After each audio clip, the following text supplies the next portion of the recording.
Faint microwave lights known as anomalous microwave emissions, or AME, were first spotted in the Milky Way 20 years ago.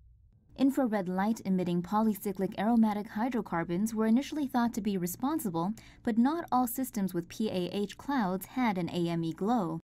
Using the Green Bank telescope and the Australia Telescope Compact Array, a new study noticed AME coming from 3 newborn star systems, all of which were surrounded by diamond dust. The light is believed to result from the rapidly spinning nanodiamond particles producing a dipole moment and emitting electromagnetic radiation in the microwave range,